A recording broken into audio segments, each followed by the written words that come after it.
Hello everyone, कैसे हैं सभी लोग। आई होप सारे लोग मजे में होंगे, एडवांस की तैयारी जोरों शोरों से कर रहे होंगे। भैया पिछली क्लास में हम सभी लोगों ने thermodynamics, gaseous state, atomic structure के कुछ क्वेश्चंस किए थे PYQs, और सब्सिक्वेंटली अब हम लोग आज के इस लेक्चर में कंप्लीट करेंगे जेईई एडवांस 2023 जेईई एडवांस के कुछ PYQs और समझेंगे कुछ मजेदार से कॉन्सेप्ट। तो बेसिकली आज का जो चैप्टर है बच्चों वो आपको दिखने में दिख ही गया होगा। मैं बता देता हूं आज का टाइटल क्या है। आज के टाइटल है मोल कंसेप्ट, और मोल कॉन्सेप्ट के साथ करेंगे इक्विवेलेंट कॉन्सेप्ट को, है ना, और कंसंट्रेशन वाला पार्ट। तो देखिए, मैंने बताया था कि जेईई एडवांस को बहुत लगाव है यार, बहुत लगाव है कुछ चैप्टर से। तो उन चैप्टर में से एक तो आपका थर्मो हमने किया, थर्मो एंड गैसियस एक साथ किया। एटॉमिक स्ट्रक्चर का एक हम लोगों ने सेशन लिया, 1 आवर का रिकॉर्डेड सेशन। अगेन आज भी मैं वही लेके आया हूं जिनसे बहुत लगाव है हमारे जेईई एडवांस वालों को। तो इस बार के टेस्ट के लिए रेडी हो जाइए बच्चों। डेफिनेटली आपको ऐसे कुछ सवाल दिखेंगे और ये वो सवाल रहेंगे जो आपको फेस करने को मिलेंगे, कुछ इस तरह के सिमिलर क्वेश्चन। पहला क्वेश्चन है आज के दिन का, जेईई एडवांस 2023 में आया हुआ है क्वेश्चन, जिसको हम लोग अप्रोच करेंगे अपने एंड से। पढ़ लीजिए क्या दिया हुआ है कि H2S है, 5 मोल्स दिए हुए, वो रिएक्ट करता है completely with acidified aqueous potassium permanganate. ठीक है जी। In this reaction this number of moles of water produced is X, then the number of moles of electron involved is Y। तो क्या रहेगा, मतलब ये कुछ निकालना है। ठीक है भाई।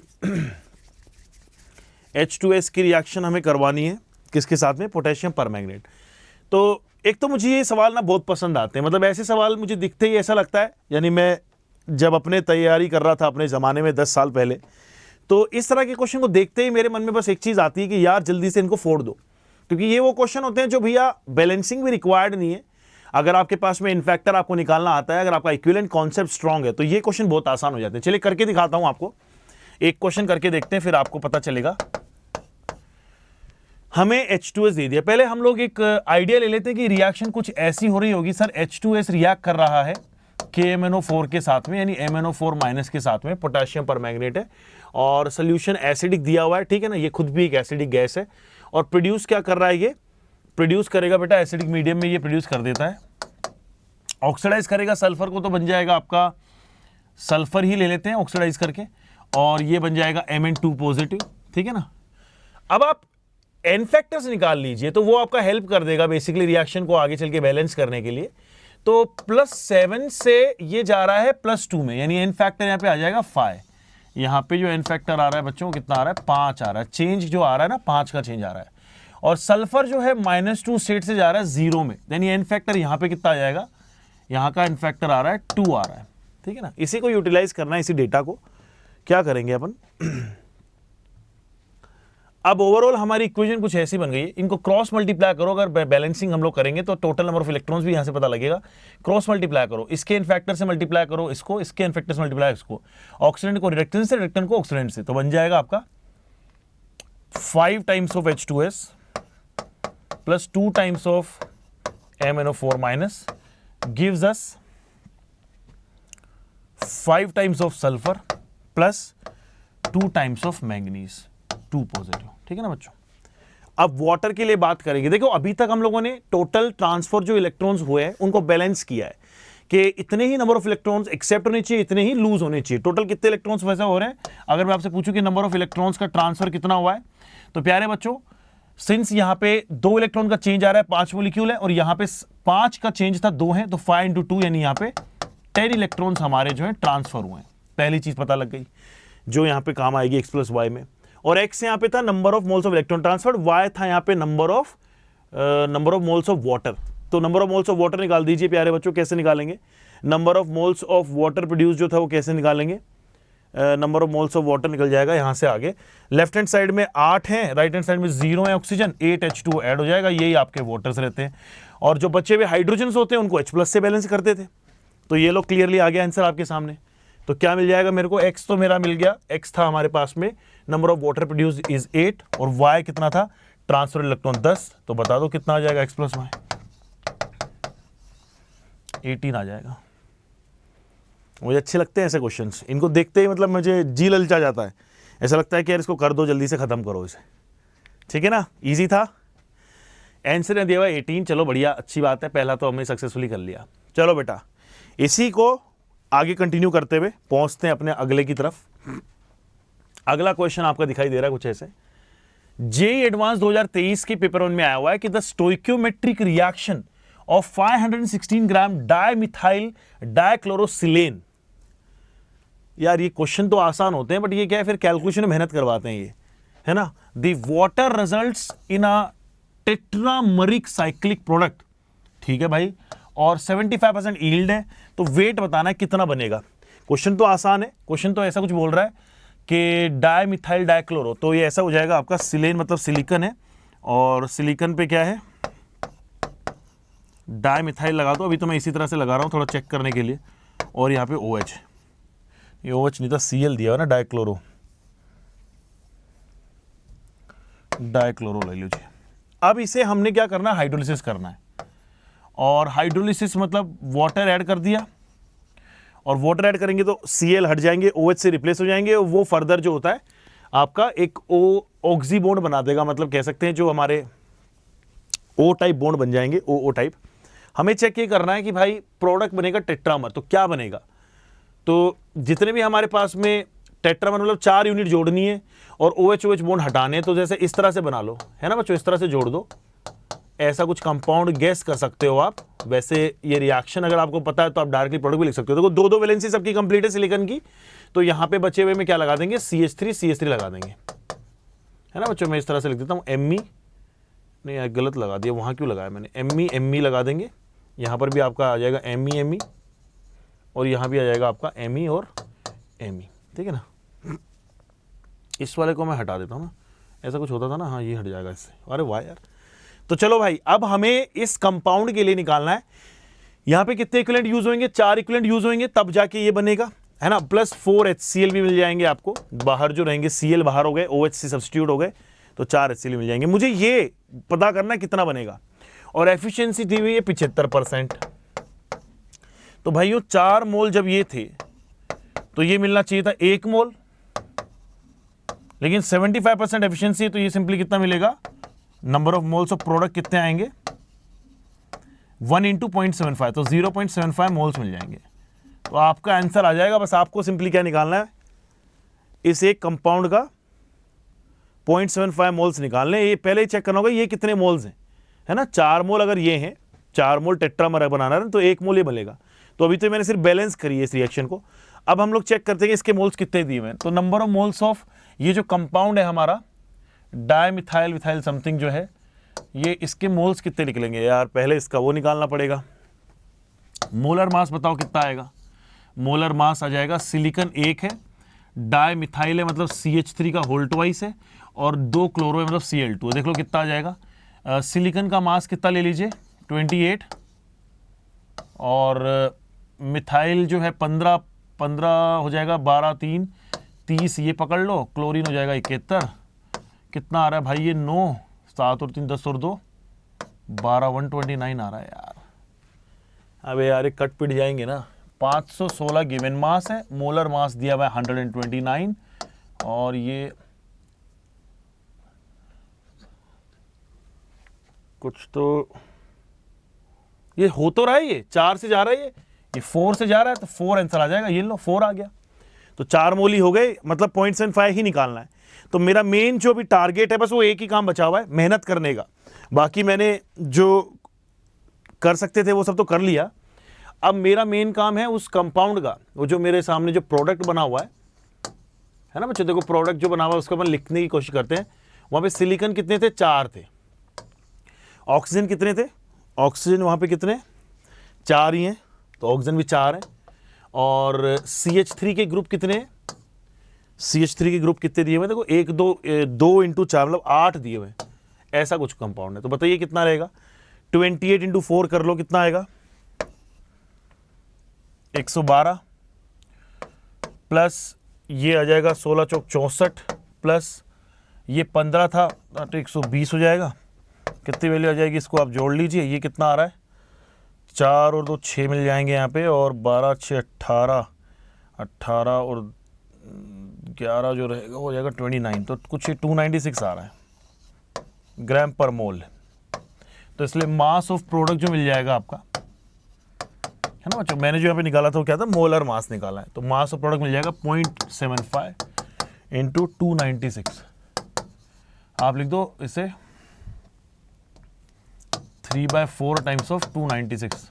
देखो ये कट रहा है क्या, 28 14 21 22 222 ग्राम। तो मुझे क्या पसंद बहुत है ऐसे क्वेश्चन, क्योंकि ये वो क्वेश्चन है जो आपको आंसर देंगे ही देंगे। बस इसमें थोड़ा सा कई बार रिएक्शन क्या दी हुई है उससे रिलेटेड डाउट हो सकता है, या थोड़ा गेस करना या इनफैक्टर जानना। बाकी अगर आपने सही रास्ते एक बार सही पकड़ लिए ना तो यार इसमें आंसर आ ही जाते हैं। तो मैं बोलूँगा इन क्वेश्चन को कभी मत छोड़ना। ये क्वेश्चन आपका 2023 के एडवांस का पेपर 1 का पूछा गया है, ठीक है ना। इसका आंसर 222 दिया है अपन ने, बढ़िया किया कांगो। चलिए तो अगले प्रश्न की तरफ जंप करा जाए। तो बच्चों अगला क्वेश्चन फिर 2022 में पूछा गया है। अच्छा ये मैं और बता रहा हूं कि जितने भी हम लोग चैप्टर्स लेके आ रहे हैं, मैं जो 1 आवर का रिकॉर्डेड सेशन लाता हूं, इन सारे ही सेशंस में जो ब्यूटीफुल बात है, जो कॉमन बात है, वो ये है कि ये सारे चैप्टर्स बहुत पसंद हैं जी एडवांस को, यानी इन पे क्वेश्चन बहुत फ्रिक्वेंटली आते हैं। दूसरा, जितने भी क्वेश्चंस आ रहे हैं ना, वो भी वो क्वेश्चंस हम लोग टारगेट कर रहे हैं जो हमें देखते ही हो जाए हमसे। मैं पिछली बार कुछ थर्मो के क्वेश्चन लाया था और मुझे खुद को भी करने में थोड़ी डिफिकल्टीज लगी थी, बट ऑनेस्टली वो क्वेश्चन भी हो पा रहे थे। और फॉर एन एग्जाम्पल, अगर मैंने पिछले 10 या 12 क्वेश्चन ऐसे उठाए थर्मोडायनेमिक्स के पिछले कुछ सालों के, तो 7 क्वेश्चन ऐसे थे जिनको आप करके निकाल सकते हो आंसर, 3 ऐसे थे जहां पे आप फंसोगे ही फंसोगे। तो मोर और लेस मेरा वही कहना है कि हमें ये समझना जरूरी है कि कौन सा क्वेश्चन हो जाएगा कौन सा नहीं। एक सवाल आपके सामने यहाँ पे भी एक दिया हुआ है, इसको भी ट्राई करते हैं। कह रहा है कि द ट्रीटमेंट करना है of an aqua solution of 3.74 gram copper nitrate दिया है, cupric nitrate, excess of KI। अच्छा, तो ये भी एक अच्छी रिएक्शन है। एक्सेस ऑफ KI की बेसिकली प्रिपरेशन में यहाँ पे क्या प्रोड्यूस होता है, I2 प्रोड्यूस होता है, आयोडीन। ये रिएक्शन जो जनरली हमारा वो जो आयोडोमेट्रिक टाइट्रेशन होती है वहाँ पे यूज़ करते हैं आयोडीन बनाने के लिए। और ब्राउन सोल्यूशन मिल, अच्छा रिजल्ट से ना brown solution, excess of KI है ना, brown solution along with the formation of a precipitate. तो ठीक है, ट्राई करते हैं। तो ये देखिए क्यूप्रिक नाइट्रेट है, रिएक्शन करवा दी एक्सेस ऑफ KI के साथ में। तो हमारे पास में एक तो बन जाएगा CuI बन जाएगा, एक हमारे पास में I2 बन जाएगा, आयोडीन, ठीक है ना। और साथ ही में बन जाएगा हमारे पास में नाइट्रेट है तो पोटेशियम नाइट्रेट बन जाएगा, पोटेशियम नाइट्रेट, ठीक है ना बच्चों। चेक करो एक बार इसे। तो ये सामने जो दी हुई इक्वेशन है, इस इक्वेशन को एक बार चेक कीजिए। देखो इस क्वेश्चन में बस यही डिफरेंस है, जेई मेन और एडवांस में बस यही डिफरेंस है बच्चों, कि यही प्रश्न आपका जो था वो जेई मेंस का बन जाता अगर इसमें इक्वेशन हमें दे दी होती। तो सेम ही सवाल जो है हमारा वही जेई मेन का सवाल बन जाता अगर इसमें क्या दी होती, तो इक्वेशन अगर हमें दे दी होती। तो सिंस इक्वेशन नहीं दी हुई है तो थोड़ा सा दिमाग लगाएंगे अपन, करके देखते हैं इसे।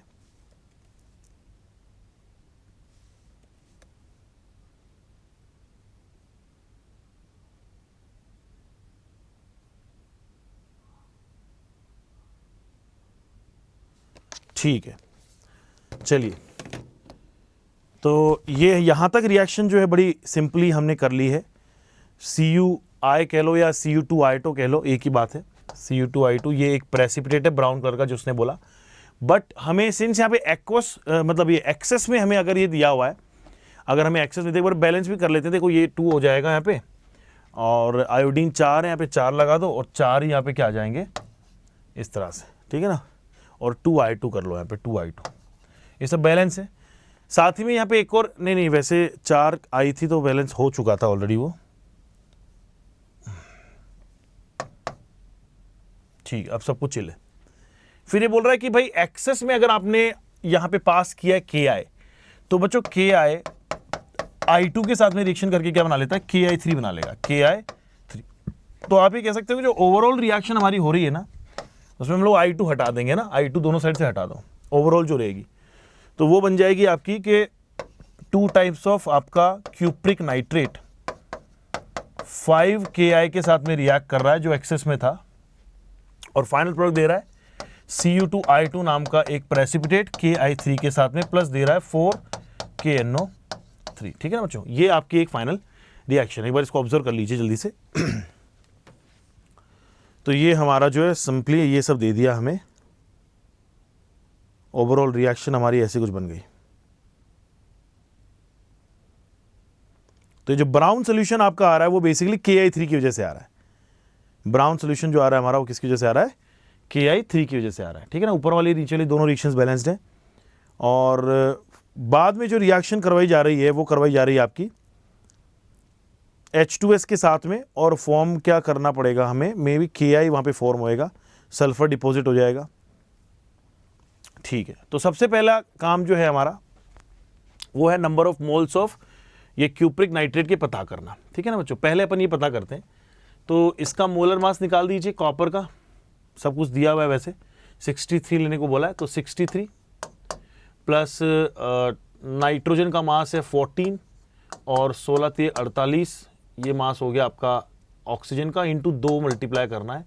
तो ये मास कितना आ रहा है वो चेक कर लो। ये हो जाएगा आपका 82 × 2, 82 × 2 है 164, और 164 प्लस 63 है ना, 164 प्लस 63 227 हमारे पास में आ गया।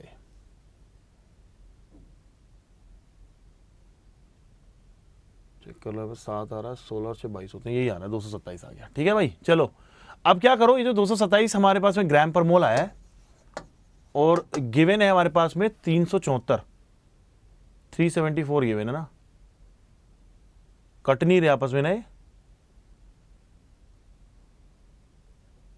यार, एक बार चेक कर लो फिर से यार। यहाँ पे 68 क्यों लिखा है मैंने, बताइए, अब ये गड़बड़ हो गई ना, 68 क्यों लिखा हुआ है। तो 63 कॉपर आपने ले लिया, नाइट्रोजन है आपका 14 प्लस 16 थी 48 लेना था, इंटू 2 करेंगे, ये वैल्यू आ जाएगी आपकी 62 इंटू 2 हो जाएगा।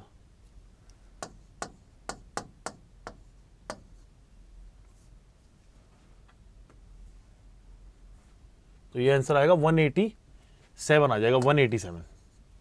अब ये सही बैठ जाएगा ना, 187 ग्राम पर मोल आ गया। अब अपनी बात बन जाएगी, 187 ग्राम पर मोल अगर हमारे पास में आ गया ना, तो आप क्या करेंगे, नंबर ऑफ मोल निकाल लीजिए इसके। तो नंबर ऑफ मोल्स ऑफ जो क्यूप्रिक नाइट्रेट के आ जाएंगे वो कितने आ जाएंगे, क्यूप्रिक नाइट्रेट के नंबर ऑफ मोल्स आ जाएंगे, given mass upon molar mass 3.74 grams divide by molar mass, कितना गिवन है 187, कितना आएगा ये देखो, ये कट रहे हैं क्या आपस में, 7 दूनी 14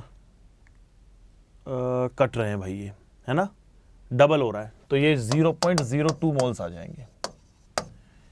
तो अब तो आसान हो गई, रास्ते आज से आधा काम हो गया भैया हमारा, क्योंकि ये कैलकुलेशंस में थोड़ी सी दिक्कत हो सकती थी, बट अभी हमने मामला सेट कर दिया, चिल है हमारा। ठीक है ना, अगले पड़ाव में क्या करना है भाई, ये हमें दे दिया सर 0.02 मोल, तो आयोडीन कितनी प्रोड्यूस हो गई हमारी, आयोडीन भी यहां से निकलेगी 0.01 मोल, है ना, और यहाँ पे भी ये कितनी थी 0.01 मोल, तो ये एक्सेस था Ki, तो ये भी कितना मिलेगा 0.01 मोल, ये हमारे पास में कितना आ जाएगा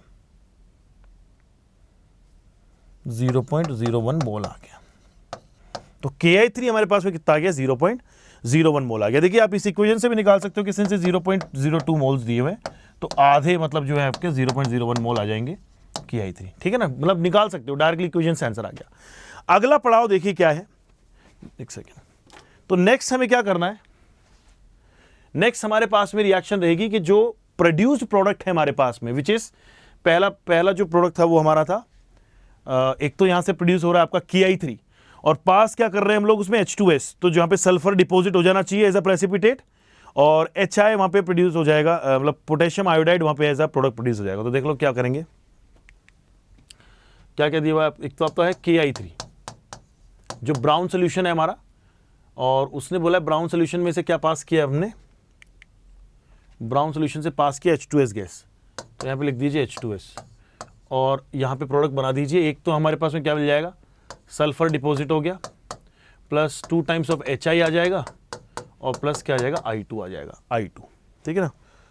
तो ये नहीं यार, I2 नहीं, KI बन जाएगा, सिंपली KI बन जाएगा, KI। अब ये रिएक्शन ही बैलेंस है और हमें हर चीज़ गिवन है। हमसे पूछा क्या गया था, हमसे पूछा गया कि द अमाउंट ऑफ एक्स कितना मिलेगा। तो जो ब्राउन सोल्यूशन से जो एक अनादर प्रेसिपिटेट मिला है, जो प्रेसिपिटेट आपका ये सल्फर है, इसका कितना मिलेगा।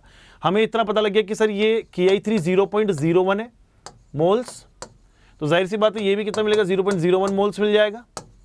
तो मास निकाल दीजिए प्रेसिपिटेट का, सल्फर का मास कितना हो जाएगा, moles into molar mass into 32, तो ये आंसर आ जाएगा 0.32 ग्राम्स। तो ये क्वेश्चन तो यार इजी था, बस वो प्रिडिक्ट करना कि क्या बनेगा क्या नहीं, उसमें बस हमें थोड़ी सी समय लगा। तो मेरा ये मानना है कि अगर यही प्रश्न आपको इक्वेशन दे देता और या आपको गेस नहीं करना पड़ता या हर चीज बैलेंस में दी होती, तब शायद ये मेंस लेवल का क्वेश्चन हो जाता, क्योंकि कैलकुलेशन तो हमें आती है।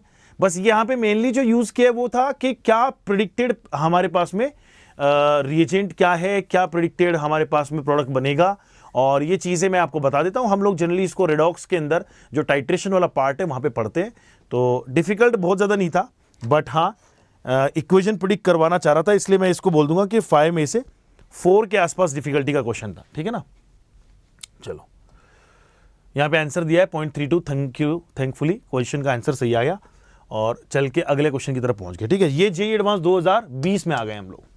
तो ये चौथा क्वेश्चन जो हम लोग करने जा रहे हैं, चौथा या पांचवा, ये क्वेश्चन हमें कहां लेके आ गया है, 2020 की जर्नी में। पढ़ लीजिए, the chemical reaction between stoichiometric quantities of KMnO4 and KI in a weekly basic solution, what is the number of moles of I2 released for 4 moles of KMnO4 consumed. देखिए उसने, अच्छी बात यह कि जनरली हमें प्रोडक्ट बेसिकली गेस करने में problem आती है, और डिफरेंट मीडियम्स के अंदर डिफरेंट ऑक्सीडेशन स्टेट शो करता है आपका ये जो ऑक्सीडेंट है, काफ़ी इंपॉर्टेंट कंपाउंड है KMnO4। लेकिन यहाँ पे फायदा ये हो गया कि उसने बोल दिया कि एक आयोडीन बन रहा है वहाँ पे प्रोडक्ट, यही बोला ना उसने, I2 बन रहा है ना, I2 रिलीज्ड। तो क्या करेंगे, रिएक्शन कराइए, MnO4 दिया हुआ है माइनस, रिएक्शन करनी है I माइनस ने, और बना देने हैं Mn। अच्छा मीडियम कौन सा है, वीकली बेसिक है, ठीक है ना बच्चों। जब वीकली बेसिक होता है कि स्ट्रांगली बेसिक होएगा तो ये जाएगा Mn2+ में, स्ट्रांगली अगर एसिडिक है मीडियम तो जाएगा 2+ में, 4+ में जाता है अगर आपका वीकली बेसिक है, वीकली बेसिक है तो 4+ में भेज दो, MnO2 टाइप बनाएगा। और साथ ही में क्या दे देंगे, प्लस आयोडीन को भेजो I2 में, I2 लिपरेट हो रही है। यहां पे ऑक्सीडेशन स्टेट है -1, यहां पे ऑक्सीडेशन स्टेट है 0। यहां से आप सिंपली इसका एन फैक्टर, वैसे हमें निकालना था I2 के लिए ना, what is the moles of I2, तो आप क्या निकालेंगे, एन फैक्टर इसका निकाल दीजिए। इसका एन फैक्टर कितना आएगा, देखिए 0 से -1 में चेंज आ रहा है, और 2 यहां पे एक मॉलिक्यूल में 2 आयोडीन एटम है, मतलब 2 आ जाएगा यहां पे एन फैक्टर। इसी तरह से अगर मैं मैंगनेट की बात करूं, अगर मुझे इसके बारे में इंफॉर्मेशन गिवन है, तो then the stoichiometric reaction 4 moles of KMnO4 consume, ठीक है, ये 4 मोल दिए, इसका एन फैक्टर निकाल लो, +7 से अगर कोई जा रहा है +4 में, तो उसके लिए इनफैक्टर कितना आ जाएगा, इसका इनफैक्टर आ जाएगा 7 से 4 मतलब 3 हो जाएगा। अब सिंपली क्या करना है, बस दोनों इक्वेशंस को पुट करना है और G इक्विवेलेंट इक्वल कर देते हैं, किसके, ग्राम इक्विवेलेंट, तो पूरी इक्वेशन इक्वल ही होते हैं, KMnO4 के इक्वल आ जाएंगे ग्राम इक्विवेलेंट ऑफ आयोडीन। कितने दिए हुए ग्राम इक्विवेलेंट ऑफ KMnO4, देखो मैंगनीज जो है वो आपके सामने यहाँ पे इनफैक्टर 3 है, मोल 4 दिए हुए, तो क्या करेंगे, 4 × 3 है, ये वैल्यू किसके बराबर आनी चाहिए, ग्राम इक्विवेलेंट्स ऑफ आयोडीन, और आयोडीन क्या रहेगा, 2 × number of moles of iodine. तो आप चेक कर लीजिए यहाँ पे नंबर मोल्स ऑफ आयोडीन कितने आ जाएंगे, 6 मोल्स आ जाएंगे। इजी क्वेश्चन है ना, चाहे अब ये मेंस लेवल का हो, एडवांस का हो, अब से हो गया, बहुत आसान ये प्रश्न लगा मुझे कंपैरेटिवली। जो पिछला क्वेश्चन था उसने तो थोड़ी सी जान खाने की कोशिश की थी, 3 रिएक्शन वहां पे यूज हुए थे, एक ही प्रोसेस में 3 रिएक्शन यूज हुए थे, पहले ये PPT बना, फिर H2S गैस पास करी, फिर ये PPT बना, मजेदार। 6 आंसर दिया हुआ है, बढ़िया क्वेश्चन था, क्यों भाई, सारी चीजें सॉर्टेड हो गई। तो ऐसा करके बेटा थोड़ा सा मतलब ये है कि मेरा आप ही लोगों से यही था कि जनरली जब हम लोग मेन से एडवांस की तरफ जाते हैं तो थोड़ा सा हमारे एंड पे as a student point of view से देखें तो काफ़ी चीज़ें चेंज और बदलाव दिखाई देता है, लगता है कि लेवल भी काफ़ी चेंज हो चुका है, लेवल भी काफ़ी डिफिकल्ट हो गया है। लेकिन अगर हम लोग एक स्मार्ट बच्चे की तरह, एक स्मार्ट पर्सन की तरह अगर डील करें चीज़ों से, तो जैसे मैं पिछली बार भी क्वेश्चन लेके आया था, मैंने पिछली बार भी यही बताया था कि देखिए सारे प्रश्न केमिस्ट्री में डिफिकल्ट नहीं आ रहे हैं, कुछ डिफिकल्ट भी है, तो वहीं पे कुछ ऐसे जिनको अब आप कॉपी पेन चलाओगे, जिन्होंने पढ़ी है साल भर अगर चीज़ें, तो वो हो भी जा रहे हैं, है ना, ऐसा नहीं कि नहीं हो पाएंगे। बट वही है कि हमें सेलेक्टिव क्वेश्चंस को पिक करना ज़्यादा स्मार्टली आना चाहिए, रादर देन कि हम लोग ऐसे क्वेश्चन में अपना समय खराब कर दें। अब पिछले से पिछले वाला क्वेश्चन एक बहुत ही आसान क्वेश्चन था, टेट्रामर जिसमें बनना था, एफिशिएंसी का क्वेश्चन था, लेकिन वहाँ पर क्या है कि मोल निकालना, मोलर मास निकालना और ये सब was very highly time taking, तो बस उसमें ही हमारा थोड़ा समय गया, बाकी सब चीज़ें। यहाँ पे अगला क्वेश्चन मैं लेके आ गया हूँ, 2020 में पूछा हुआ एक क्वेश्चन है, और देखिए मेजोरिटी ऑफ जो मोल कॉन्सेप्ट, इक्विवेलेंट कॉन्सेप्ट के क्वेश्चन आ रहे हैं वो टाइट्रेशन से रिलेटेड ही आ रहे हैं, मतलब एन फैक्टर का इस्तेमाल करवाया जा रहा है, इक्विवेलेंट कॉन्सेप्ट पे आ रहे हैं। देखिए 5 ml ऑफ 0.1 मोलर ऑक्सैलिक एसिड सॉल्यूशन है, taken in conical flask, is titrated against NaOH, बढ़िया है, बधाई हो, from a burette using the phenolphthalein indicator, the volume of NaOH required for this appearance. अरे यार ये कहीं डबल टाइट्रेशन तो नहीं है? नहीं। Of the permanent faint pink colour is tabulated belong in the 5 experiment. देखिए ऐसे बोल रहा है ये कि NaOH जो है हम लोग ऐड करते जा रहे हैं कंटिन्यूसली, ऑक्सैलिक एसिड का हमारा सोल्यूशन ओरिजिनली, और उस सोल्यूशन के अंदर KMnO4 हम लोगों ने एज आ यूज़ किया हुआ है, एज आ इंडिकेटर, नहीं सॉरी फिनोल्फथलीन हमने यूज़ किया एज आ इंडिकेटर, और फिनोल्फथलीन जो है एक पर्टिकुलर pH के बाद में चेंज करेगा अपना कलर, और वहाँ पे आपको एंड पॉइंट दिखा रहा है। अब हमें पता करना है कि वो एंड पॉइंट जो है कहाँ पर आ रहा है।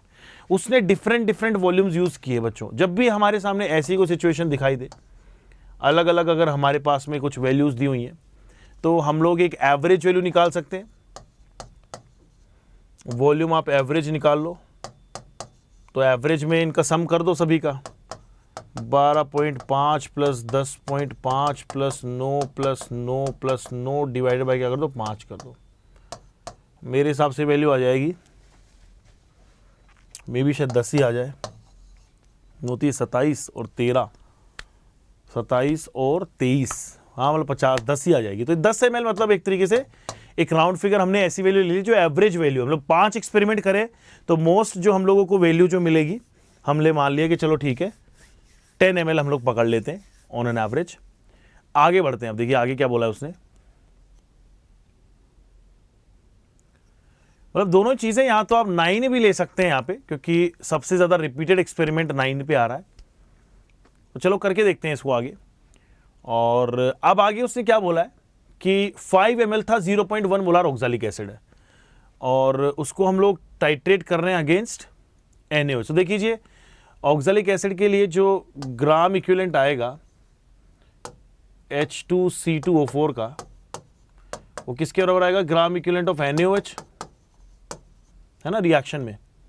और अब क्या कर सकते हैं हम लोग कि 5 ml हमें दिया हुआ था और 10 मोलार दिया हुआ है, हमसे पूछा गया है at last what is the concentration on molarity in NaOH solution का क्या है। तो ठीक है, हम लोग क्या करेंगे, ग्राम इक्विवेलेंट इक्वल करेंगे, तो 5 मल्टीप्लाइड बाय 0.1 मोलार, बच्चों ये आपके क्या आ गए, ये मिली मोल्स आ गए, और एन फैक्टर ऑक्सैलिक एसिड का 2 होगा क्योंकि यहाँ पे 2 H होते हैं, 2 आयनाइजेबल हाइड्रोजन है। साथ ही में जो ग्राम इक्विवेलेंट NaOH की निकालोगे वो आ जाएंगे आपके मोलैरिटी उसकी मल्टीप्लाइड बाय उसकी वॉल्यूम जो कि आ रहा है 10 ml, मतलब मिलीमोल्स आ गए, उनके एन फैक्टर 1 ही होता है। अब आपका आंसर आ जाएगा, सोल्व कर लो। तो मेरे हिसाब से मोलैरिटी आपकी डायरेक्टली आ जाएगी यहाँ पे 1/10, तो यानी 0.1 के आसपास आपका आंसर आ जाएगा। देख लेना एक बार आ रहा है क्या, ये 5 × 2 10 हुआ, 10 × 0.1 जो हो गया 1 हो गया, और 1 को आपने 10 से डिवाइड कर दिया, 10 से डिवाइड कर दिया तो 0.1 के आसपास आंसर आ जाएगा। ठीक है ना, तो ऐसा कुछ करना था। यहाँ पे आंसर दिया है 0.11, ठीक है ना, तो मोस्टली 0.11 लेने के लिए इसने डेफिनेटली इसने जो है पिक किया होगा, 9 को पिक कर लिया होगा, मतलब मोस्ट जो रिपीटेड वैल्यू आ रही है वो पिक की गई है। बट आई पर्सनली थिंक कि जैसे हम लोगों ने किया है 0.1 या 0.11, डिपेंड करेगा कि अगर ये इंटीजर टाइप क्वेश्चन है, नियरेस्ट अगर आपको लेना है 0.1 तो 0.1 में आप छोड़ सकते हैं, कोई बड़ी बात नहीं है। लेकिन अगर आपका न्यूमेरिकल टाइप है अप टू 2 डेसिमल लिखना है तो 0.10 और 0.1 आपको सेम ही आंसर मिलेगा, दोनों में बराबर आपको +4 आउट ऑफ +4 ही मिलेंगे। है ना, जो परसेंटेज एरर जो रहता है आपके पास में लिबर्टी, उस हिसाब से 0.10 और 0.11 में दोनों में आपको सेम मिलेगा। चलो अब मैं अगले क्वेश्चन की तरफ जंप कर रहा हूं। 2019 के अंदर पूछा गया एडवांस का एक क्वेश्चन। अच्छा, एक और इंपॉर्टेंट बात बता रहा था कि अभी तक जितने भी हमने क्वेश्चन करे, ये पता चल रहा है कि हर साल क्वेश्चन तो आ रहे हैं इसी पे। अब बस हर बार क्वेश्चन का जो तरीका है वो कुछ अलग तरीके से आ जाएगा। जैसे पहला क्वेश्चन जो हम लोगों से दिया वो काफी बेसिक क्वेश्चन था, परसेंटेज यील्ड यूज किया, मोलार मास निकाला, दैट्स इट। इस बार जो क्वेश्चन हमने किया वो टाइट्रेशन बेस्ड क्वेश्चन था। यहां पर भी कुछ इसी तरह का नजर आ रहा है हमें, तो थोड़ा थोड़ा डेटा अलग है, बाकी क्वेश्चन तो ऑलमोस्ट सिमिलर ही आ रहे हैं। तो बेटा मेरा तो ये सजेशन रहेगा कि इक्विवेलेंट कॉन्सेप्ट को छोड़ के मत जाना। इस बार भी क्वेश्चन जरूर दिखाई देंगे आपको एडवांस के एग्जाम में, दोनों पेपर में मिला के हो सकता है कि 2 क्वेश्चन आ जाए, राइट। चलो, the mole fraction of urea, the mole fraction of urea in an aqueous solution containing 900 gram is 0.05। तो भैया मोल फ्रैक्शन दे दिया यूरिया का 0.05। the density of the solution is 1.2 gram per cc, then molarity of the urea solution is what। solution का एक question हो सकता है, ये किसी का भी क्वेश्चन आप डाल सकते हो, ये मतलब मोल कॉन्सेप्ट का भी है, बेसिक कंसंट्रेशन का क्वेश्चन कह लो, या सोल्यूशन चैप्टर में से उठाया हुआ कह लो। तो क्या करेंगे भैया, पहले तो रिलैक्स्ड हो जाओ ताकि क्वेश्चन समझ में आना शुरू होए। मोल फ्रैक्शन ऑफ ओके, तो देखिए क्या करना है, मोल फ्रैक्शन दिया हुआ है आपको यूरिया का, तो मोलैरिटी ऑफ सोल्यूशन निकालनी है और 900 ग्राम पानी में है। तो नंबर ऑफ मोल्स जो है हमारे यूरिया के divided by number of moles of urea plus moles of water, तो कितने आ जाएंगे 900, जहाँ पे आ जाएंगे 900/18, 50 मोल्स आ गए सीधे सीधे ही, 50 मोल्स दिए में पानी के, तो प्लस 50 कर देंगे, ये वैल्यू किसके बराबर है 0.05 के बराबर है, राइट। तो 50 क्यों लिख रहे हो यार, मतलब हर चीज़ में गड़बड़ी हो रही है यार। 5 मोल्स आ जाएंगे, 5 नहीं 50, ठीक है। तो एक चीज़ का कन्फ्यूजन है कि 50 को मैं चाहूँ तो इसी से भी कर सकता हूँ, और मे बी मैं नियरेस्ट इंटीजर तक निकाल देता हूँ आंसर। तो मैं इसको अप्रोक्सीमेटली मान के चल रहा हूँ कि ये जो मोल्स हमारे पास में यूरिया के हैं वो इतने सिग्निफिकेंट नहीं, क्योंकि मोल फ्रैक्शन बहुत कम है ना, बहुत कम है, तो मान लेता हूँ 50 के बराबर है। तो आपको number of moles of urea आ गए, यूरिया कितने आ जाएंगे 50 मल्टीप्लाइड बाय 0.05। बताओ इसमें कितना आएगा, 50 मल्टीप्लाई बाय 0.05। अगर मैं इसको 100 से मल्टीप्लाई करूँ तो 5 आएगा, 100 से मल्टीप्लाई करूँगा तो 5 आएगा, तो 2.5 मोल्स आ गए, 2.5 मोल्स आ जाएंगे यूरिया के, ठीक है ना। अप्रॉक्सीमेटली करके देख रहा हूँ, एक बार वैल्यू निकालते हैं फिर देखते हैं। अगर नियरेस्ट इंटीजर पूछा है तब तो बहुत ही मजा आ जाएगा। The mole fraction of urea आपको पता था, यूज किया आपने, डेंसिटी ऑफ सोल्यूशन दिया 1.2। तो बच्चों पहले क्या कर लो, मास ऑफ सोल्यूशन पता कर लो। मास ऑफ सोल्यूशन कैसे निकलेगा, तभी तो मैं वॉल्यूम निकाल पाऊंगा ना। मास ऑफ सोल्यूशन आ जाएगा मास ऑफ सॉल्वेंट जो कि 900 ग्राम था, और मास ऑफ सोल्यूट जो कि आपका कितना आ गया 0.05, नहीं कितने मोल्स आए, 2.5 मोल आए ना, 2.5 मोल आए, 2.5 मोल्स जो आए हमारे उसको मल्टीप्लाई कर देंगे 60 से। यूरिया का मोलर मास है 60 ग्राम पर मोल, कितना आ रहा है वैल्यू, तो ये आपका जो है 25 से 6 गया तो 150 हो जाएगा, और 150 प्लस 900 जो रहेगा 1050 आ गया, 1050 जो है ग्राम्स आ गया। आप वॉल्यूम निकाल लीजिए, वॉल्यूम का फॉर्मूला बड़ा आसान है।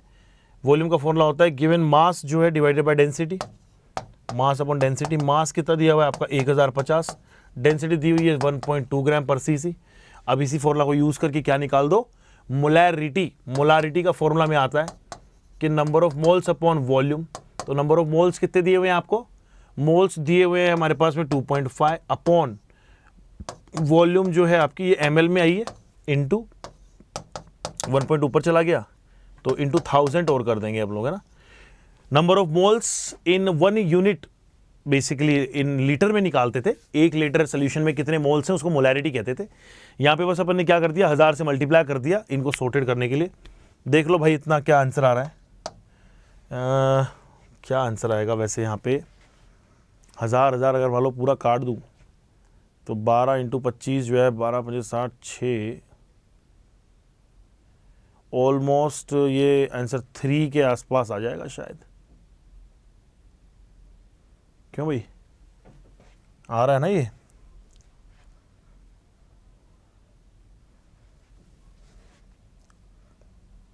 थ्री से कुछ कम आएगा। 2.99 2.98। इसका रीज़न है मैं नीचे 50 एक्स्ट्रा है ना, 1050 दिया हुआ है ना, तो ऐसा कुछ है। तो मतलब ये कि अगर आप नियरेस्ट इंटीजर बोलेगा तो आंसर आ जाएगा आपका 3 आंसर आ जाएगा। अगर नियर बाय इंटीजर बोलेगा तो मैं इसका आंसर 3 निकाल दूंगा, है ना। इतनी मेहनत भी नहीं करूंगा कि एक एक चीज़ को मैं चेक करके देखूं 2 डेसिमल तक, अगर डायरेक्ट आंसर दिया है तो। चलिए बस चेक कर लेते हैं कि हमने जो इतनी देर मेहनत करी है उसका कुछ रिजल्ट निकला कि नहीं। तो यहाँ पे आंसर इन्होंने 2.98 ही दे दिया। अच्छा, चलो ये तो बहुत ही अच्छी बात है, 2.98 ही दे दिया। बट मेरे हिसाब से जो आपका, अगर मान लो 2 डेसिमल तक निकालना है तब तो मैं भी एग्जैक्टली जाऊँगा। मान लो इसी क्वेश्चन में अगर मुझसे बोला जाता है कि भाई अप टू 2 डेसिमल या 2 इंटीजर तक निकालो, तब तो मैं जाऊँगा एक प्रॉपर कैलकुलेशन के लिए। अगर मेरे को नियरेस्ट इंटीजर दिया है तो मैं कभी भी समय खराब नहीं करूँगा, और ये चेक करना पड़ेगा क्वेश्चन में क्या था, तो मैं कभी भी समय खराब नहीं करूँगा, डायरेक्टली करके दिखा दूंगा अप्रोक्सीमेशन से। कुछ 1 मिनट के अंदर अंदर कर सकते हैं इसको, ठीक है ना, ऐसा करके। नेक्स्ट क्वेश्चन की तरफ आ जाते हैं सारे बच्चे। नेक्स्ट क्वेश्चन आपका दिया है जे एडवांस 2019 में, क्या बोला है? The amount of water produced in gram from the oxidation of 1 mole of rhombic sulphur by concentrated HNO3, और हाईएस्ट ऑक्सीडेशन स्टेट सल्फर की जो है वो क्या रहेगी, ऐसा कुछ क्या बोला उसने? With highest state of sulphur में भेजा है उसने HNO3 के साथ।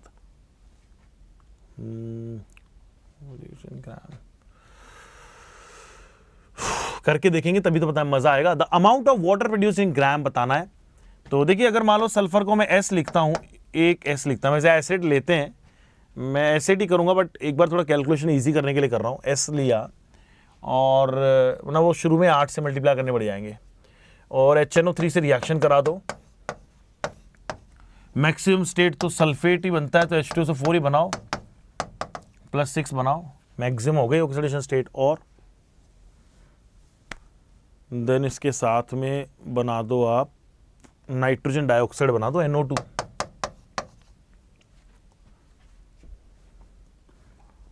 ठीक है ना, कुछ ऐसा मैंने करके देखा है। तो चलो चेक करते हैं। मतलब एग्जैक्टली तो मुझे भी नहीं पता कि अब क्या, क्योंकि ये रिएक्शन रिडॉक्स है। अब रिडॉक्स रिएक्शन में तो मैं ये नहीं पता कर सकता ना, तो मैं एक काम करता हूँ, इसको बैलेंसिंग करने की कोशिश करता हूँ एक बार। तो बैलेंसिंग कैसे करेंगे? जैसे मान लो सल्फर जा रहा है +6 में, अगर सल्फर जा रहा है +6 में तो इसका एन फैक्टर 6 आ रहा है, तो यहाँ पे मैं 6 से मल्टीप्लाई कर देता हूँ। नाइट्रोजन जा रहा है +5 से +4 में, है ना बच्चों, +5 है ये, 0 है ये, +6 है ये, और ये +4 है, तो 1 का चेंज आ रहा है, तो 1 यहाँ पर आ जाएगा। और अब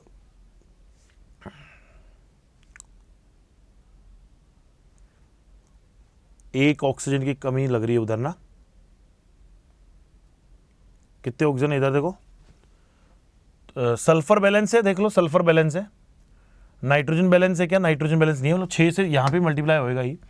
और अब आप देख लो कि 6 थी 18 इधर दिए, और 12 4 16 इधर दिए, मतलब 2 H2 आ जाएगा। देखो ये रिएक्शन पूरी बैलेंस्ड है, पूरी बैलेंस कर दी मैंने। इसमें चार्जेस बैलेंस कर दिए मैंने, इसके एक एक एलिमेंट को बैलेंस कर दिया, सारे स्टोइकियोमेट्री सही है। अब ये कब थी कहानी? ये तब कहानी है भाइयों जब आपको सल्फर लेके चलना है, बट हमें पता है सल्फर नहीं, यहाँ पे सल्फर का ऑक्टा सल्फर रहेगा, क्योंकि उसने 1 मोल बोला है। कौन सा बोला? Rhombic sulphur. तो रोम्बिक सल्फर क्या है? एसिड की फॉर्म में एग्जिस्ट करता है। यहाँ पे 8 लगाओ। अब अगर यहाँ पे 8 लगा दिया हमने तो सारी कहानी चेंज हो जाएगी। यहाँ पे जो 6 था उसको 8 से मल्टीप्लाई कर दो, 48 ये हो जाएगा, और 80 ये बन जाएंगे, 8 × 6 48 ये हो जाएगा, और 8 × 2 16 जो है आपका H2 हो जाएगा। मतलब देखो, मैं तो अपने तरीके से किया हूँ, अपने कन्वीनियंस के हिसाब से। आप लोग इसको अपने अकॉर्डिंग कर सकते हैं। आप डायरेक्टली एसिड लेके शुरू कर सकते हैं, बैलेंसिंग कर सकते हैं। तो this is how the reaction look like. अब मुझे कहा है कि भाई तेरे पास में 1 मोल दे दिया है सल्फर का, तो मोल ऑफ वाटर कितने बन रहे हैं? यहाँ से मेरे सामने 16 मोल बन रहे हैं वाटर के, 16 मोल।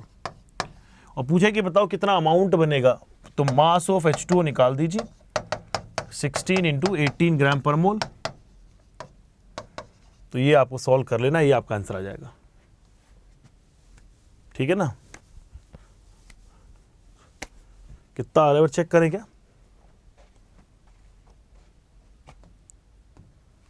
कितना आंसर आ रहा है? 288 आंसर आ रहा है ना, बिल्कुल सही लिखा हुआ है, 288 ही आ जाएगा ये, 288 ग्राम्स। तो देखो यार ये कितना आसान क्वेश्चन था। तो मतलब इतना डिफिकल्ट क्वेश्चन था नहीं जितना कि हम लोग इसको एक्सपेक्ट करके चल रहे थे।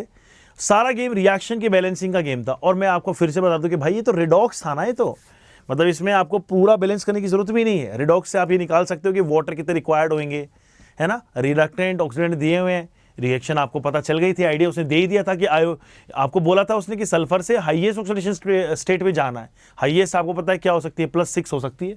तो यहाँ पे आपने H2SO4 बनाया।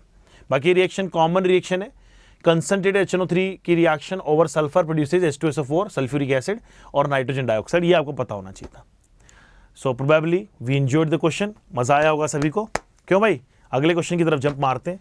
2019 के पेपर 2 का क्वेश्चन है ये, ध्यान नहीं यार, ये तो हो गया ना, यही तो हुआ था अभी।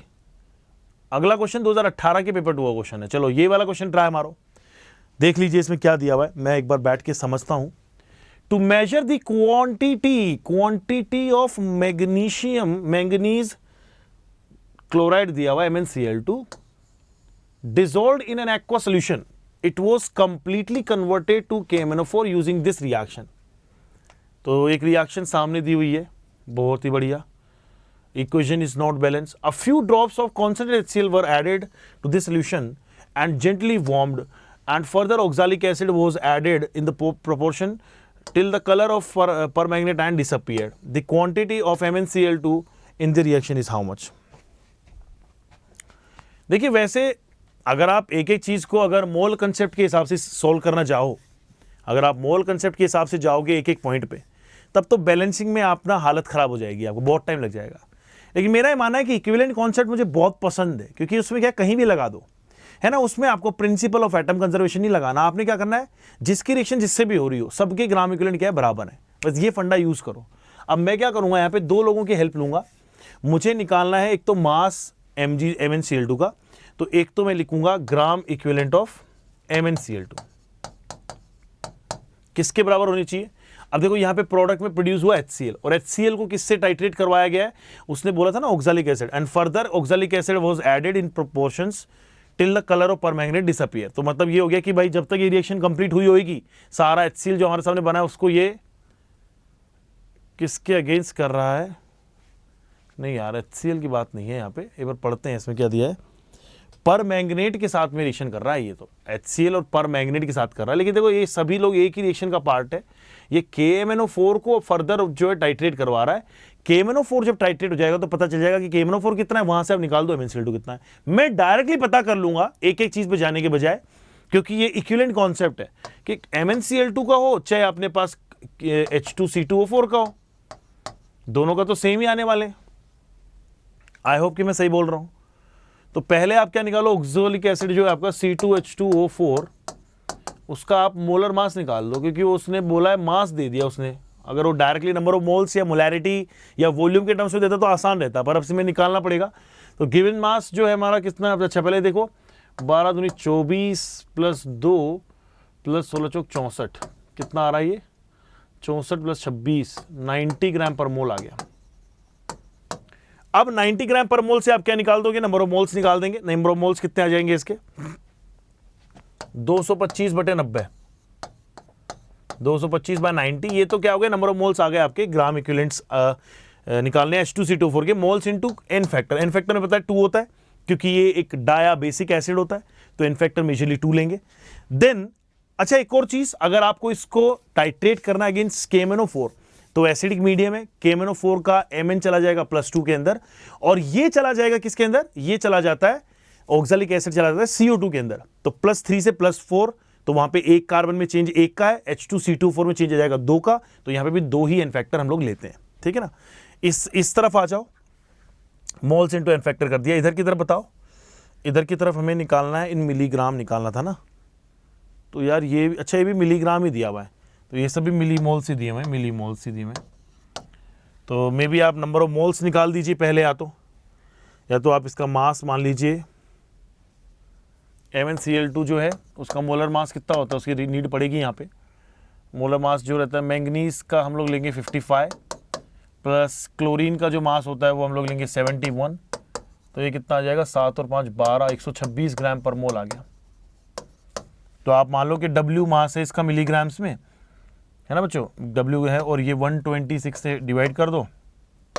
एन फैक्टर इसका पता ही है, एन फैक्टर कैसे पता करोगे कि सर देखो ये +2 में है, इधर +5 में है, तो 2 से 5 में जो गए हैं कितने का चेंज, नहीं यार +7 में है, तो चेंज आ रहा है 5 का, तो यहाँ पे 5 लगा दो। तो इसलिए आपका जो आंसर आ जाएगा वो कितना आ जाएगा, इसी को सोल्व कर दीजिए।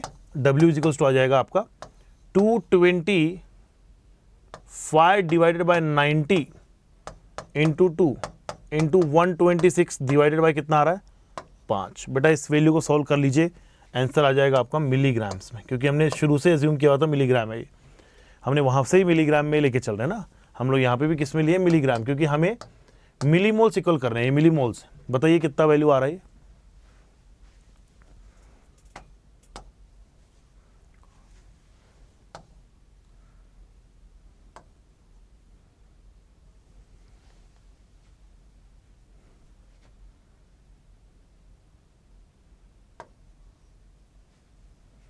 तो ऐसा करके ना 45 टाइम्स आ गए, 45 टाइम हो गया, और ये आ जाएगा 2 से 2 कैंसिल हो गया, 126 मिलीग्राम आंसर आ गया। आसान था वैसे तो, कैलकुलेशन तो बहुत ईजी निकल गई लास्ट में। तो इनिशियली थोड़ा सा डिफिकल्ट मुझे लग रहा था, क्योंकि मुझे लगा था कि यार कैलकुलेशंस बहुत करवाए गए, बट आसान ही निकल गया। तो यही है भैया अपना तो टेक्निक है। सर क्वेश्चन देख लो, समझ में आ रहा है तो एकदम फोड़ दो, रुको नहीं, तभी तो समय बचेगा उन क्वेश्चंस के लिए जो हमें थोड़े से मजबूर करेंगे सोचने के लिए। तो बेटा ऐसा नहीं है कि कोई सारे क्वेश्चन ही करके आने हैं या फिर कुछ मेजोरिटी ही अपन को स्किप करके आना है, हमें भी हिसाब रखना पड़ेगा कि हमारे पास कितना टाइम सेव हो चुका है और कितने क्वेश्चंस हम लोग ओवर अटेम्प्ट मार सकते हैं, ठीक है ना। चलो चेक करते हैं इसका आंसर क्या दिया हुआ है। ये 2018 का एडवांस का क्वेश्चन था, इसका आंसर गिवन है 126, यानी हम लोग बिल्कुल सही रास्ते पे जा रहे थे, बहुत सही तरीका हमने अपनाया और कम से कम एफर्ट, कम से कम मेहनत में हमने आंसर निकाल के दिखाया। एंड इसी के साथ में आता है अगला क्वेश्चन। अगला क्वेश्चन आपके सामने दिया हुआ है, ये 2014 एडवांस का क्वेश्चन, ठीक है ना। तो ये प्रैक्टिस सेशन बेटा सिर्फ एडवांस वालों के लिए ही नहीं है, वो जितने बच्चे जो अभी 11वीं क्लास में एनरोल किए हैं, जिन्होंने अभी मोल कॉन्सेप्ट, इक्विवेलेंट कॉन्सेप्ट पढ़ना शुरू किया है, या 12वीं क्लास के वो बच्चे जो इस साल सोल्यूशन चैप्टर पढ़ रहे हैं, जिन्होंने 11वीं क्लास में पहले पढ़ा था ये सारी चीज़ें। तो बच्चों ये बहुत इंपॉर्टेंट कॉन्सेप्ट है, ये रिपीटेडली पूछा जाता है और शायद यही वजह है कि इसी वजह से कॉन्सेंट्रेशन वाला जो पार्ट है हम 2 भागों में पढ़ रहे हैं। पहले हम लोग मोल कंसेप्ट वाले चैप्टर में basic concept of chemistry 11th class पहला चैप्टर भी पढ़ लेते हैं, देन इसी चीज़ को रिपीटेडली पढ़ रहे हैं हम लोग 12th क्लास के सेकंड चैप्टर सॉल्यूशंस के भी अंदर। तो मेरा आपसे यही मानना है कि जितने बच्चे ये वीडियो देख रहे हैं ज्यादा से ज्यादा सीखने की कोशिश करें, ज्यादा से ज्यादा जो मेरा वे ऑफ अप्रोच है towards the questions of advance उसको आप ग्रैब करें, सो दैट कि जब आप भी क्वेश्चन अटेम्प्ट करेंगे तो आपका भी वो माइंडसेट होना चाहिए कि मैं कैसे अप्रोच करूं क्वेश्चन को कि फास्टेस्ट वे से आंसर निकल के आ जाए। चलो इसी कहानी को आगे बढ़ाते हुए पहुंचते 2014 के एडवांस के एग्जाम में। If the value of Avogadro number is this and the value of Boltzmann constant is this, then the number of significant digits in the calculated value of universal gas constant कितनी रहेगी। अच्छा तो देखो इसमें ऐसा होता है कि अगर हम लोग बात करें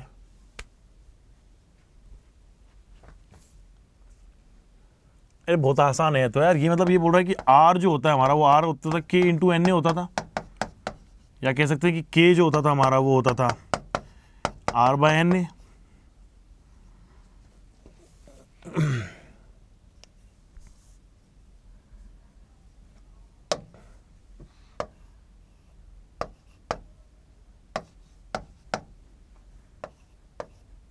तो ये कितना हो जाएगा, K कितने दिया हुआ है, K कितना है अपना, बोल्ट्जमैन भाई हैं अपने, बोल्ट्जमैन है आपका 6.023 10 to the power 23 into 1.380 into 10 to the power -23। Solve करना है, मतलब न्यूमेरिक ही है पूरा। Then number of significant figure कितने आएंगे in the calculated value of universal, तो निकाल दो। वैसे तो हमें पता भी है ये कितना आता है, कितना आता है ये 8.313 ऐसा कुछ आता है, और इंटू 10 टू द पावर आप कितना ले लोगे, 0 ही हो जाएगा 10 टू द पावर, तो 8.314 टाइप्स आएगी। तो मेरा क्वेश्चन मतलब ये है, यहाँ पे कंसर्न ये कहने का, ये सिग्निफिकेंट फिगर का क्वेश्चन है, ये रादर देन की कोई न्यूमेरिक है ये। और आपको पता होना चाहिए कि जितने भी सिग्निफिकेंट फिगर आपके फर्स्ट वाले में है, इसमें सिग्निफिकेंट फिगर कितने हैं? 4। इसमें सिग्निफिकेंट फिगर कितने हैं? 4। तो एक रूल होता है, वो यूज कर लीजिए कि प्रोडक्ट जब हम लोग करते हैं या डिवीजन हम लोग जब भी करते हैं दो बेसिकली क्वांटिटीज का, तो जिसमें भी सबसे कम नंबर ऑफ आपके पास में सिग्निफिकेंट डिजिट होते हैं वो आप यूज कर लीजिए, वो आपका फाइनल आंसर में आएगा। यहाँ पे कितना आ रहा है? तो 4 यहाँ पे आ रहा है, 4 यहाँ पे आ रहा है, 4 ही आंसर आ जाएगा, इसमें कुछ नहीं करना, आंसर सीधा कितना आ जाएगा? सिग्निफिकेंट 4 है। मैं करता भी नहीं इसको सॉल्व, वो तो बस मैंने लिख के दिखा दिया कि ये हमारा बेसिकली क्वेश्चन है, ऐसे ऐसे जाएगा काइंड ऑफ, ठीक है ना। बहुत ही ईजी मतलब ये क्वेश्चन लगा। और नेक्स्ट जो है आपका 4 आंसर दिया थैंकफुली। चलो बेटा एक क्वेश्चन और देखेंगे, जी एडवांस 2014 का एक क्वेश्चन पूछा गया है, आइए इसको करते हैं, कैसे करेंगे। 29.2 weight by weight HCl stock solution given है, मतलब आपका जो इनिशियल सोल्यूशन HCl का वो कितना है? 29.2 वेट बाय वेट है। मतलब मैं ये मान लेता हूं कि अगर 100 ग्राम सोल्यूशन है तो 29.2 उसमें क्या रहेगा? ये रहेगा, ठीक है ना। मतलब मेरा जो भी है, चलो इधर की तरफ लिख देते हैं इसको स्टॉक सोल्यूशन को, कि 100 ग्राम जो हमारा सोल्यूशन है उसमें कितना है? 29.2 जो ग्राम है वो कितना है आपका? HCl है, ठीक है। It has a density of 1.25 gram per ml. Nice. The molecular weight of HCl is this. The volume in ml, the volume in milliliter of stock solution required to prepare 200. तो इस वाले data को इधर निकाल देते हैं कि हमें कितना मास चाहिए, निकाल देते हैं। मतलब उसने क्या बोला? The volume of ml required to prepare 200 ml of 0.4 molar 0.4 molar solution हमें बनाना है, 200 ml है। तो कितनी वॉल्यूम बेसिकली हमें मिलीलीटर में रिक्वायर्ड होगी ऐसा एक सोल्यूशन बनाने के लिए। तो पहले अपन एक काम करें कि दोनों के अंदर मास ऑफ HCl इक्वल आना चाहिए, number of mole of HCl equal आना चाहिए, सल्यूट। तो पहले आप यहाँ पे निकाल दीजिए कि number of moles of solute कितने आ जाएंगे। Number of moles of HCl आ रहे हैं 200 millilitre 10⁻³ into 0.4 to prepare 200 ml solution of 0.4 molar. तो यहाँ से आपका HCl के नंबर ऑफ मोल्स आ जाएंगे, कितने आ रहे हैं देखो, ये आपका आ जाएगा 8 हो जाएगा। तो यहाँ पे 1000 मतलब कितना दिया भाई? 8 × 10⁻, यहाँ पे मल्टीप्लाई किया मैंने, इतना आ रहा था ये 80 और -2 आ जाएगा, 0.08 जो है आपका मोल्स होने चाहिए। आपको इतने मोल्स रिक्वायर्ड हैं किसके? इसके number of moles of HCl के इतने मोल्स रिक्वायर्ड हैं आपको, 0.08 मोल्स रिक्वायर्ड है। अब आओ क्या करते हैं देखो। तो यहां से भी कोशिश यही करो कि 1000 ग्राम अगर सोल्यूशन है तो उसमें इतने HCl है, और the volume of stock solution required to prepare 200 ml of this. तो 200 ml में इतने नंबर ऑफ मोल्स आ गए। तो ठीक है, इसी से ही कर लेते हैं अपन सॉल्व। तो मान लेते हैं अगर मैं मास ऑफ HCl निकालूं तो कितना आ रहा है, एक बार देखना यारो। मास ऑफ HCl आ जाएगा 8 × 36.5 इसका मोलर मास है, इंटू 10⁻²। तो ये ग्राम्स में आ रहा है, देख लो कितना ग्राम आ रहा है ये। तो 8 × 5 = 40, 4 8 48 4 52 5 8 3 24 5 29 और 292 10⁻², यानी 2.92 ग्राम जो है हमारे पास में, ये 2.92 ग्राम हमें HCl चाहिए था। और अरे अच्छा देखो ये भी रिलेशन निकल गया, ये 100 ग्राम सोल्यूशन में इतना है तो हमें 2.92 ग्राम चाहिए था। तो मैं मान लेता हूं कि 10 ग्राम अगर सोल्यूशन होता तो ये 2.92 ग्राम यहाँ पे क्या आता है? HCl है ना बच्चों। ये तो बिल्कुल एकदम सिंपल मैथमेटिक्स बोलती है कि 100 ग्राम सोल्यूशन में 29 है तो 10 ग्राम इतना आएगा। अब अपना काम बहुत आसान हो गया, कैलकुलेशन आसान हो गई। तो मुझसे पूछा गया कि भाई कितना वॉल्यूम रहेगा ऊपर वाले सोल्यूशन का। तो 10 ग्राम आप सोल्यूशन ले लो, तो 10 ग्राम का वॉल्यूम निकाल दो। तो वॉल्यूम कितना आ जाएगा? 10 ग्राम मल्टीप्लाइड बाय 1.25, नहीं यार उल्टा लिख दिया मैंने, डिवाइड कर देंगे वॉल्यूम निकालने के लिए ना, अपॉन 1.25। इसको आप सोल्व कर लो, कितना आएगा ये? ग्राम पर ml 100/125.8 तो 8 आ जाएगा बच्चों ना, 8 ml। देखो कितना इजी क्वेश्चन था, 8 ml निकाल दिया मैंने। तो यारों मैं तो मतलब मैं फैन हूं, मैं सीरियसली बता रहा हूं, कुछ क्वेश्चंस या कुछ चैप्टर ऐसे हैं जिनके मैं बहुत बड़ा फैन हूं, जिन पे मैं जब भी एफर्ट डालता हूं ना आंसर निकाल के ही बाहर निकलता हूं, और उनमें से ये टॉपिक है ना बच्चों। ये जैसे भी पिछले जैसे एटॉमिक स्ट्रक्चर है, मोल कंसेप्ट है, इक्विवेलेंट कॉन्सेप्ट है, इक्विलिब्रियम है, इनके क्वेश्चन तो आसान में मतलब कर ही लेते हैं हम। गैसियस के कुछ क्वेश्चन देखे थे, बड़ा दिमाग खराब करने वाले क्वेश्चन थे।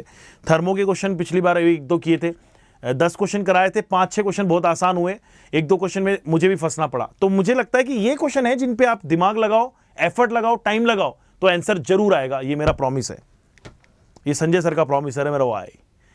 तो 8 यहाँ पे आंसर आ गया है, और बधाई हो आप सभी लोगों को। मेरे प्यारे बच्चों, इसी वीडियो के डिस्क्रिप्शन में जाइए, और डिस्क्रिप्शन में आपको रैंकर रिवॉर्ड नाम का एक आपको फॉर्म मिलेगा, उसको जरूर फिल कीजिए। और ये हम लोग सिर्फ आप ही लोगों के लिए कर रहे हैं कि जितने भी लोग एडवांस का ये एग्जाम देने वाले हैं, डेफिनेटली इसको भरना। और जो भी बेनिफिट आप लोगों को बेसिकली आपके एडवांस पॉइंट ऑफ व्यू से मिलेंगे कि आपने कितनी रैंक हासिल की है, उसी को बेसिकली अप्रिशिएट करने के लिए will be giving you some reward, जिसका नाम है हमारे इस इवेंट का रैंकर्स रिवॉर्ड। तो रैंकर्स रिवॉर्ड में देखो यार, यहाँ पे 1 करोड़ लिखा हुआ है, और मतलब समझ जाओ आपके कितने मजे होने वाले हैं आपके। मतलब अगर आपकी ये 1 रैंक आ गई तो आपके अकाउंट में पहुंच जाएंगे भैया ये पैसे ना। और इसी तरह से अगर मान लीजिए 1000 तक भी रैंक आप ला रहे हो तो 5000 रुपये आपको मिलेंगे। और प्लीज़ इसको फिल कीजिए, और बेटा इसी तरह से एंजॉय करते रहें, मज़े करते रहें, और हमारे ये सेशंस अटेंड करते रहें। This is your chemistry expert Sanjay Arya, और आप लोगों की जेईई मेन एंड एडवांस की जर्नी में मैं हमेशा आपके साथ बना रहूंगा। मिलते हैं आपसे नेक्स्ट वीडियो में, नेक्स्ट लेक्चर में, जहां पे मैं आपको कुछ और important chapter as far as the point of advance जो इंपॉर्टेंट रहेंगे वो आपको करवाऊंगा। Bye bye everyone and all the best.